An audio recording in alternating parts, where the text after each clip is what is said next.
En esta ocasión vamos a hablar de la responsabilidad internacional del Estado. Para esto debemos entender que la responsabilidad del Estado tiene dos aristas, porque no es solo dentro de sus fronteras, sino también lo es en el ámbito internacional. Y esta responsabilidad del Estado en la faz internacional se dará cuando viole una obligación internacional vigente. ¿Y esto qué hace? Genera un débito que consiste en la obligación de reparar. El Estado, cuando produzca esa violación, en definitiva va a tener que reparar. La responsabilidad del Estado puede ser internacional, esto se da por actos o omisiones ilícitas, y también está la responsabilidad por conductas que no son prohibidas por las normas supralegales, pero que han causado daños a otros estados particulares. Cuando hablamos de responsabilidad internacional por actos u omisiones ilícitas, tenemos que tener en claro que el Estado deberá responder por violaciones a el derecho internacional. Estas violaciones son por actos ilícitos y tienen que ver con cualquiera de los tres poderes del Estado. Esto también es independiente de la jerarquía de los funcionarios públicos que infrinjan las disposiciones. También existe un ámbito de responsabilidad que se deriva de conductas ilícitas cometidas por ciertos particulares en la jurisdicción del Estado.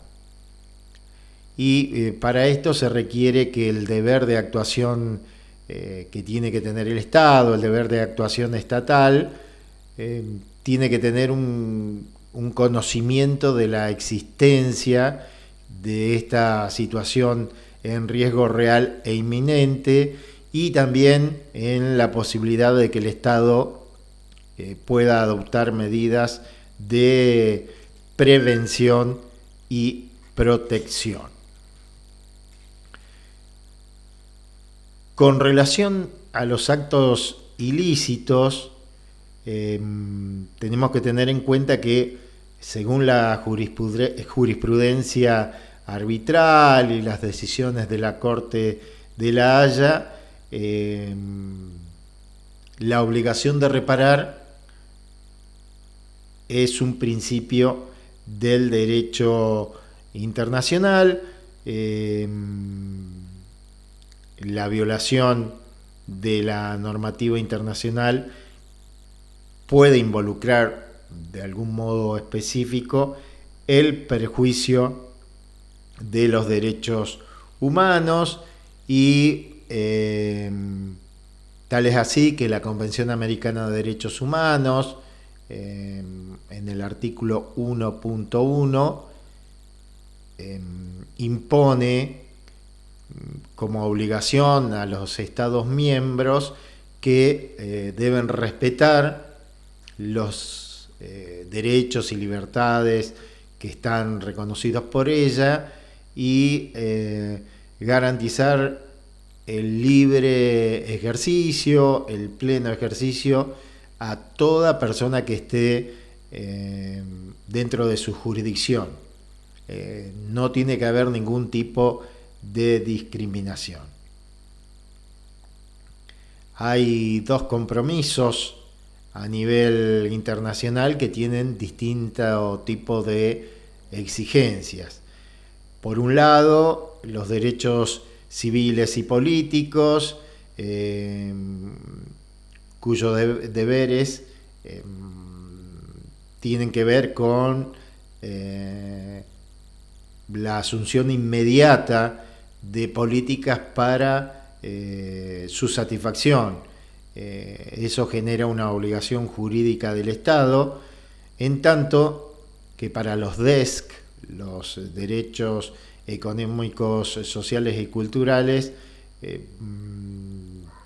se prevé, como se dice, un débito de medios, porque tiene un carácter programático que impone a los estados la obligación de arbitrar todos los medios, todos los mecanismos para poder desarrollar los mismos.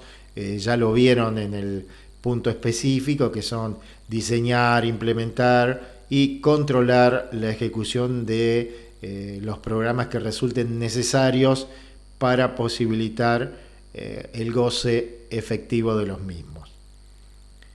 En este aspecto resulta un presupuesto de la responsabilidad internacional del Estado que se establezca que ha incurrido en violación de las disposiciones de la Convención.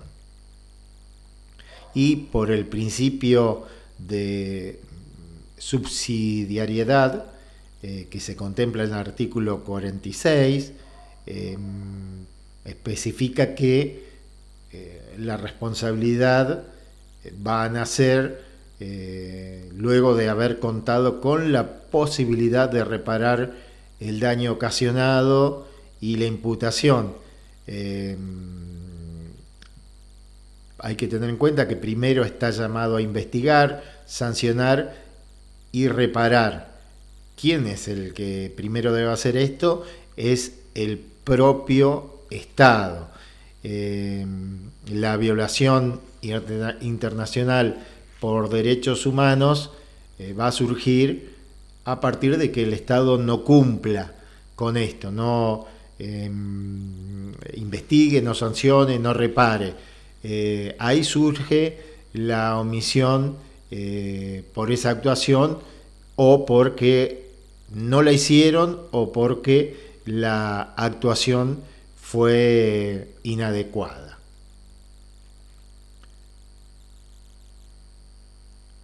A nivel internacional hay normas consuetudinarias que surgen codificadas en el proyecto de artículos sobre responsabilidad del Estado por hechos internacionalmente ilícitos. Esto fue dictado por la Comisión de Derecho Internacional de las Naciones Unidas y se dispone en lo que atañe que hay un hecho internacionalmente ilícito del Estado cuando un comportamiento consistente en una acción u omisión es atribuible al Estado según el derecho internacional, o constituye una violación a una obligación internacional del Estado. Estos dos elementos claves para considerar que el Estado incurre en responsabilidad internacional son, por un lado, el elemento objetivo, que es el incumplimiento de una obligación internacional que está vigente, y también el elemento subjetivo, que es que el Estado haya violado esa obligación, que se sepa fehacientemente que el Estado es el que no ha cumplido. También hay que tener en cuenta que hay ciertas circunstancias que eximen de calificar ilícito a un hecho respecto al ámbito internacional. Entre ellas podemos enumerar el consentimiento, la legítima defensa, eh, contramedidas en razón de un hecho internacionalmente ilícito, fuerza mayor, peligro extremo y también el estado de necesidad. Cuando hablamos de consentimiento, el consentimiento válido de un estado, esto excluye la ilicitud siempre que sea dentro de los límites de la conformidad de ese estado. La legítima defensa queda excluida si el hecho que realiza el Estado procede a su legítima defensa frente a un ataque armado, por ejemplo. Y también la norma exige que la medida sea tomada dentro de los límites establecidos por el derecho internacional. Tiene que ser razonable, proporcional y de necesidad. Todo esto en noción de esta defensa propia. Las contramedidas, cuando se refiere a contramedidas en razón de un hecho internacionalmente ilícito, la ilicitud del hecho de un Estado que no esté de conformidad con una obligación internacional suya para con otro Estado quedará excluida en el caso y en la medida en que este hecho constituye una contramedida tomada contra ese otro Estado. El Estado lesionado adopta contramedidas que no implican el uso de la fuerza, y esto es, ¿para qué lo hace? Para lograr que el otro Estado cese el daño y también para obtener una reparación por ese daño sufrido. La fuerza mayor está referida a una fuerza irresistible, a un acontecimiento imprevisto que es ajeno al control del Estado y que hacen que le resulte imposible cumplir con la obligación internacional. El peligro extremo es cuando el autor del hecho no tiene razonablemente otro modo de actuar frente a una situación de peligro extremo, de salvar su vida o la vida de otras personas que fueron confiadas a su cuidado. Y el estado de necesidad se podrá invocar cuando, por ejemplo, el hecho constituya el único modo para el Estado de salvaguardar un interés esencial contra un peligro grave a inminente, y también cuando no afecte gravemente un interés esencial del Estado o de los Estados, o también de la comunidad internacional en su conjunto. Y desde otra perspectiva, también tenemos la responsabilidad del Estado por actos no prohibidos por el derecho internacional. Esto se produce, es un daño producido derivado de la ejecución o de realizar una actividad que involucra un riesgo. También algunos autores la denominan responsabilidad sine delicto, objetiva, y también puede ser llamada sin culpa. Esto tiene que considerar la responsabilidad como una consecuencia de introducir un riesgo a la sociedad, y acá también teniendo en cuenta la evolución en todos los aspectos, hay que tener en cuenta que se incluyen actividades que resultan útiles para el progreso y la vida comunitaria, y por eso no pueden ser prohibidas. Por ejemplo, estamos hablando de daños nucleares, daños provocados por objetos lanzados al espacio, y también algo que por ahí puede ser más común, como actividades de transporte de sustancias, como puede ser petróleo por el mar, que si el buque sufre algún inconveniente puede llegar a contaminarlo, el transporte de materiales radiactivos, desechos peligrosos. Bueno, estos son algunos de los ejemplos que han sido regulados por vía convencional. Tal vez en este ámbito en donde se puede observar, es donde se puede observar más claramente, más nítidamente, la importancia de la función preventiva del daño que puede ocasionar un Estado.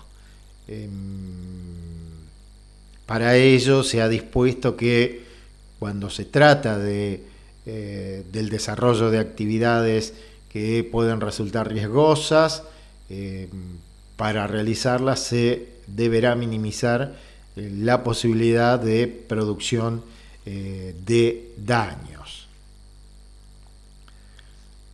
La responsabilidad sine delicto es a partir de la existencia de un daño material, y en estos casos también rige la aspiración a la reparación, o sea que el Estado debe reparar, así como lograr la restitución al estado anterior a la producción del daño.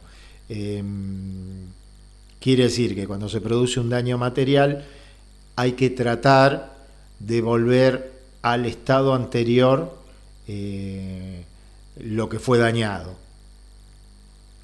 Y también dentro del campo de la responsabilidad internacional individual,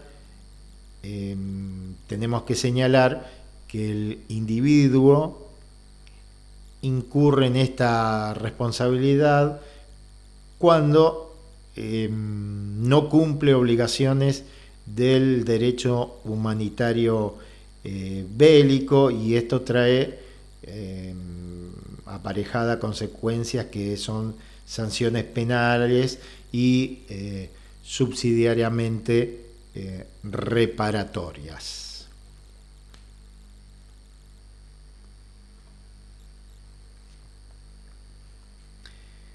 ¿Cuáles son los órganos que intervienen en supuestos de reclamos por responsabilidad internacional del Estado? El principal órgano judicial de la Organización de las Naciones Unidas es la Corte Internacional de Justicia, que tiene sede en el Palacio de la Paz en La Haya. Esto está ubicado en Países Bajos, que interviene en las controversias jurídicas entre los estados, esto cuando les son sometidas a su consideración, y por el otro lado emite dictámenes, saca resoluciones consultivas sobre cuestiones jurídicas conforme lo solicitan los órganos o también lo solicitan algún otro organismo de las Naciones Unidas. Y en un sentido similar, esto dentro del contexto del sistema interamericano, se encuentra la Corte Interamericana de Derechos Humanos, que dicta resoluciones en casos contenciosos y también ejerce la función resarcitoria y la función preventiva del derecho de daños. Si hablamos del ámbito interamericano, que es, digamos, el que más nos compete a nosotros, está la función resarcitoria, que en este caso surge el deber de reparar por parte del responsable. O sea que el responsable debe reparar,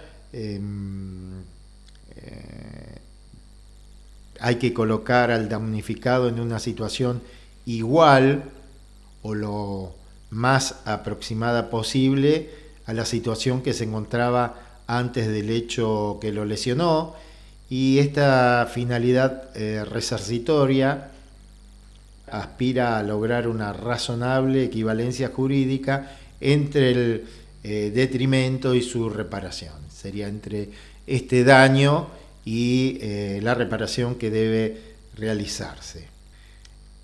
En el caso de reparaciones por violaciones de derechos humanos, hay que tener en cuenta que el resarcimiento no borra el acontecimiento, y lograr esa plenitud de la indemnización es un anhelo, pero muchas veces resulta imposible o sumamente dificultoso poder reponer la situación como estaba anteriormente, ¿no? En ese aspecto, el artículo 63 de la Convención Americana de Derechos Humanos dispone que cuando decida que hubo violación de un derecho o libertad protegidos en esta convención, la Corte dispondrá que se garantice al lesionado en el goce de su derecho o libertad conculcados, y dispondrá asimismo, si ello fuera procedente, que se reparen las consecuencias de la medida o situación que ha configurado la vulneración de esos derechos y el pago de una justa indemnización a la parte lesionada. También refiere que con respecto a los casos de extrema gravedad y urgencia, y cuando sea necesario evitar daños irreparables a las personas, la Corte, en los asuntos que tenga conocimiento, podrá tomar medidas provisionales que considere pertinentes, y si se tratare de asuntos que aún no estén sometidos a su conocimiento, podrá actuar a solicitud de la comisión. ¿Cómo puede ser esta reparación? Tiene dos grandes sistemas. Por un lado, en forma específica o en especie, cuando existe la posibilidad material y jurídica de obrar y no resulte excesivamente oneroso o abusivo. En este caso estamos hablando de obligaciones de dar cosas que no sean dinero, obligaciones de hacer, o también una obligación que sea negativa, obligación de no hacer. Y por el otro lado, a través de una reparación que sea equivalente en forma dineraria, estamos hablando de una indemnización pecuniaria. Y dentro de las formas de reparación se prevé la posibilidad de disponer de medidas de restitución para restablecer, como dijimos, en la medida de lo posible, el estado de situación existente con anterioridad a la producción de la violación. También existen otras vías de reparación que están reconocidas por la Corte. Esto puede ser medidas de rehabilitación a través de una condena que especifique la atención médica, física y psicológica. Para ello se disponen tratamientos gratuitos que lo deben brindar profesionales especializados y en lugares accesibles para las víctimas y también para sus familiares, o disponer de recursos o becas para su atención. También otra de las vías de reparación que reconoce son medidas de satisfacción que son dirigidas a superar el daño extrapatrimonial o moral, que son actos o obras de repercusión pública, como por ejemplo disculpas públicas, actos y placas conmemorativas, que se publique la sentencia, programas sociales, creación de becas, entre otros ejemplos que podemos dar. También la Corte reconoce garantías de no repetición, que esto se caracteriza por ser obligatorias para todos los órganos del Estado y su contenido como mandato de la Corte para la modificación de normas legales, adecuación del derecho interno y prevención de futuras violaciones.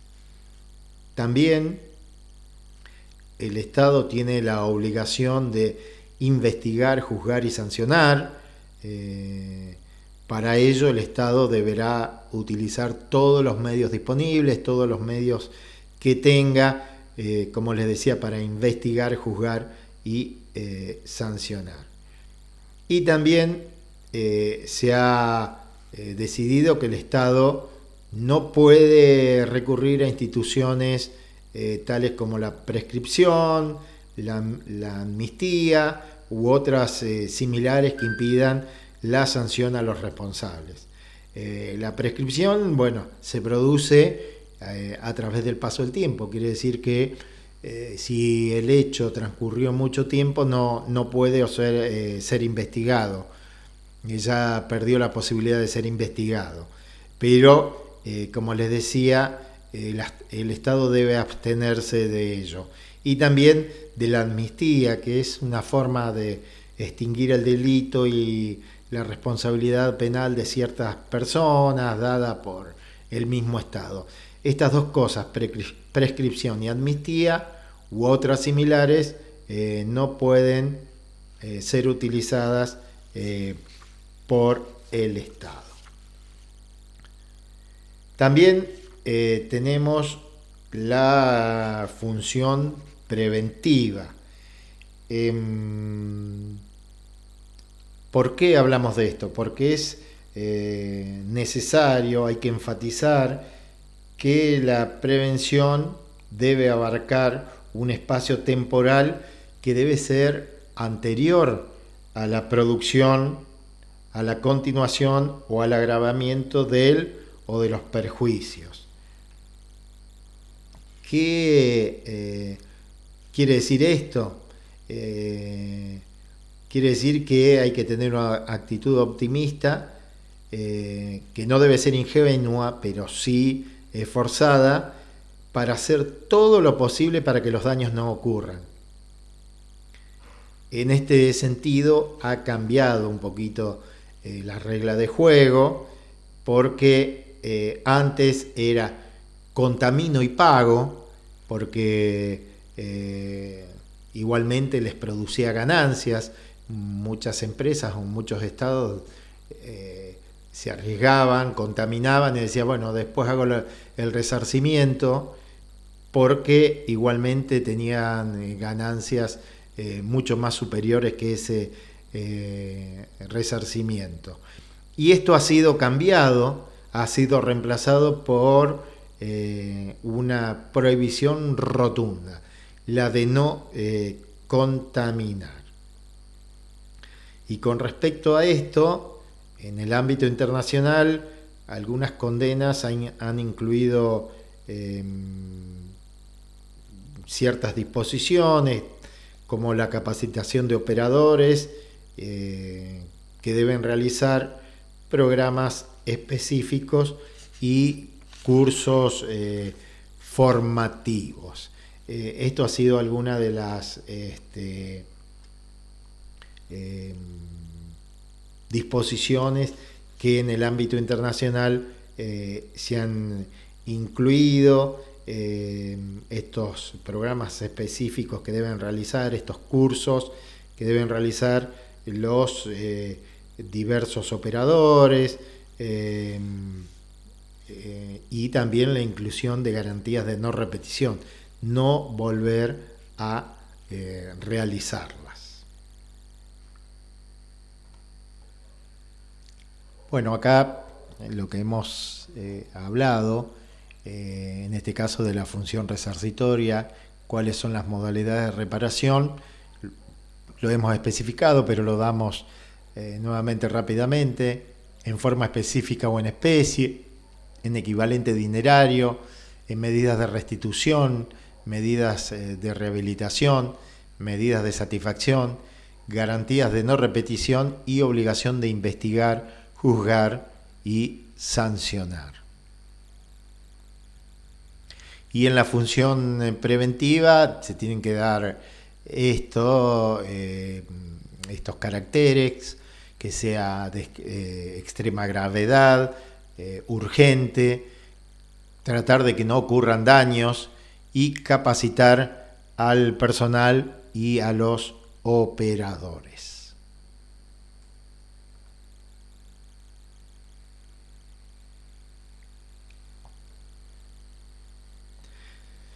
Bueno, la Corte Interamericana tiene la facultad de adoptar medidas provisionales. ¿Cuándo ocurre esto? Ocurre en casos de gravedad extrema y urgencia, o también para evitar la producción o el agravamiento de daños irreparables.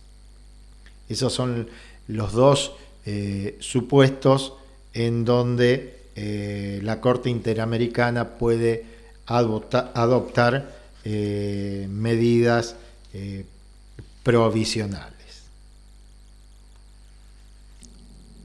Cumplimiento de sentencias internacionales. Cuando los Estados miembros firmaron la Carta de las Naciones Unidas, se comprometieron a cumplir con cualquier decisión de la Corte Internacional en los asuntos que sean partes y en tanto hayan aceptado la jurisdicción de esta Corte. Cuando un Estado se incluye como miembro de un instrumento internacional específico, asume la obligación de respetar y también de garantizar sus previsiones. Reconoce que tiene el deber de adecuar su normativa interna y también acepta la competencia de los órganos supranacionales para validar su conducta o disponer su responsabilidad internacional en relación con los derechos humanos protegidos.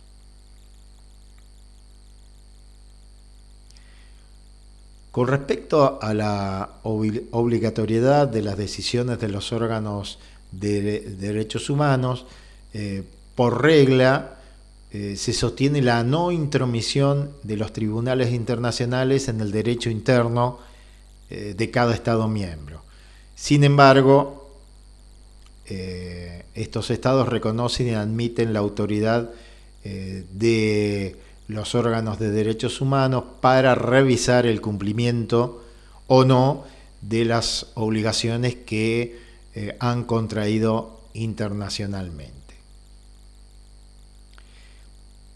Las sentencias de las cortes internacionales, por regla, ¿no? Por regla general, no son susceptibles de el recurso de apelación ni del recurso de revisión, aunque hay algunos casos que son excepcionalísimos, muy excepcionales, en donde se ha considerado esa admisibilidad y procedencia del recurso de revisión, pero no es lo común. La regla general es que la apelación y la revisión no pueden ser aceptadas.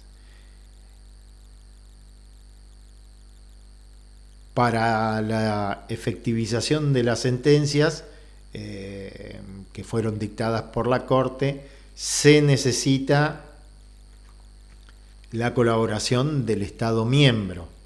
En este caso, se dispone de una instancia para supervisar las sentencias y las otras decisiones, y esa instancia tiene lugar mediante informes estatales y también la observación de esos informes.